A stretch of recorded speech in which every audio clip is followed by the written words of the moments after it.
Just 1 year after the dawn of the millennium, the United States was attacked in a terrorist assault which killed 2,996 people, brought down the twin World Trade Center towers as well as World Trade Center 7, assaulted the Pentagon, and wounded American pride. At this point, many of the millennial generation became politically awakened.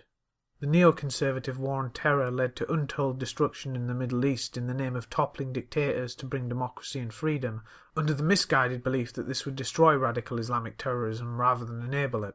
The wars in Afghanistan and Iraq were formative to my early political beliefs, and though I didn't make much use of labels at the time, I guess I was a left-wing liberal to the extent that I was consistent.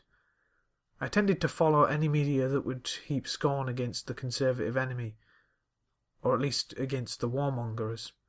You have to remember that at that time people thought Bush could be a new dictator. Over here we saw Tony Blair set up a surveillance state and join in on the war on terror with gusto. Yet what I didn't realise at the time was that while we were bombing the Middle East, we were also enthusiastically inviting it in through the borders. I got onto YouTube around 2006 on one of my earlier channels, and at the time the atheist movement was going through a resurgence in what was being called New Atheism. Richard Dawkins, Christopher Hitchens, Sam Harris, Daniel Dennett, the Four Horsemen, were our heroes.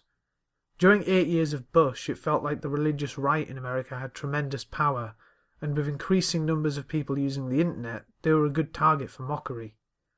A community arose out of that, the YouTube atheist community, and it was a community I was a part of, if as an audience member rather than a content producer. It seemed that those 8 years of Bush and the neocons had weakened the illiberal left and strengthened the liberal elements of the left that cared about freedom. There were even alliances between the left and libertarians during the Bush years. However, behind the scenes, the academics were still working hard, and a whole generation was growing up in a country where conservative governance was all they knew. Come the election of Obama, and people were ecstatic. Yes, this is the guy who can save us.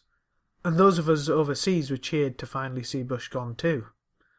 Of course, Obama continued and expanded the Bush foreign policy, and disappointed everyone, but you have to understand what a godlike figure he seemed at the time. You almost can't overstate it. When Obama began to disappoint everyone, I started questioning my political beliefs, guided by people on this movie forum I used to visit.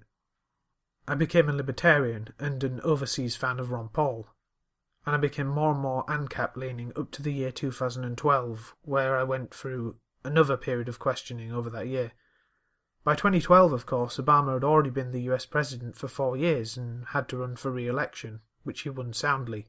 Now, something happened in the period between 2008-2012 that brought this intersectional social justice movement back worse than ever, and this time into mainstream movements, with little resistance. I want to say that 2010 was a turning point because it's a nice round number and a decade marker, but some who link the change to the internet and social media would point to 2008 or even 2007, just as Obama was ascending to the throne, and when huge changes were going on in social media and popular culture. Maybe it was because the left felt emboldened and more willing to give voice to those further to the left. The media kept pushing this meme during the Obama years over and over again, that the conservatives who were getting noisier and noisier were just dying dinosaurs that would disappear generationally, forever locking the Republican Party out of power. Certainly after this point, the left began to become more and more liberal and care less and less about legal freedoms and more about imposing culture on people after it had won all of its legal victories.